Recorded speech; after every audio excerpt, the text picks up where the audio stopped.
Qu'est-ce que le testing ?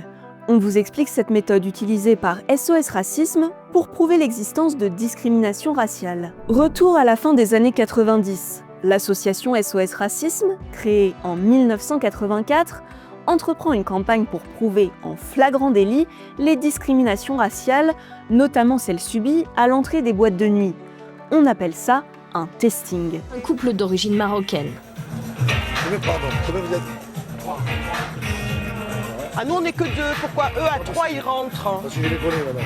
Un couple de type européen, inconnu de la maison. On est deux. Oui. Pour l'équipe d'SOS Racisme, la preuve est faite, cet établissement pratique la discrimination raciale.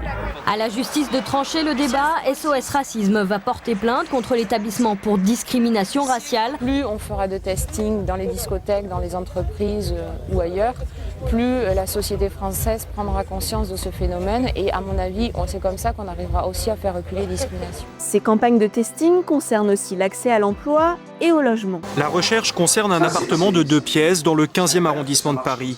Budget maximum, 1 000 €. Une dizaine d'agences immobilières sont contactées et voici les propositions de l'une d'entre elles.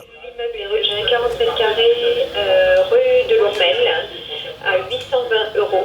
Pour exactement la même demande, voilà ce que répond l'agence à une personne qui se présente avec un nom et un accent africain. Moi, j'ai rien du tout. Le seul que j'ai, c'est un 6 pièces à 2 450 €. Ouais. C'est tout ce que j'ai. 2 pièces, vous n'avez rien Non. dans le 15e? Du tout, non, non. À la suite d'un testing, SOS Racisme porte plainte contre le Bus Palladium, boîte de nuit parisienne, pour discrimination raciale. Mais le gérant est relaxé et l'association déboutée. Le tribunal correctionnel de Paris juge insuffisantes les preuves apportées par l'opération de testing. C'est une victoire de la justice qui ne me surprend pas. Ce testing, comme ils disent, avait duré 5 minutes. Et on avait voulu ensuite emmener tout le monde devant le tribunal sans davantage de preuves. C'est pas une défaite pour SOS Racisme. Il faut se souvenir qu'il y a encore quelques mois de cela, on ne parlait même pas de la discrimination à l'entrée des boîtes de nuit. Je veux dire, c'était considéré comme naturel. On est maintenant dans une bataille de droit. On sait que le droit, c'est pas facile. On sait aussi que tous les parquets ne réagissent pas de la même manière. En 2006, la loi pour l'égalité des chances légalise la pratique du testing. La Cour de cassation avait déjà reconnu cette méthode comme mode de preuve.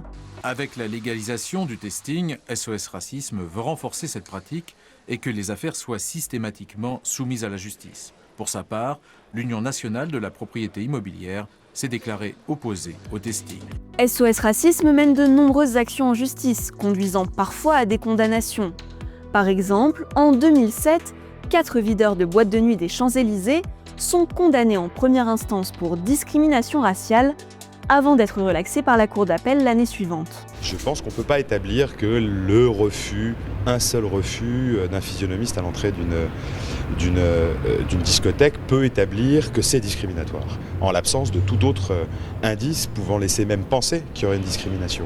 Pour SOS Racisme, ce procès est déjà une victoire symbolique parce que c'est la première fois à Paris que des boîtes de nuit sont poursuivies pour discrimination raciale suite à un testing. SOS Racisme utilise toujours la méthode du testing.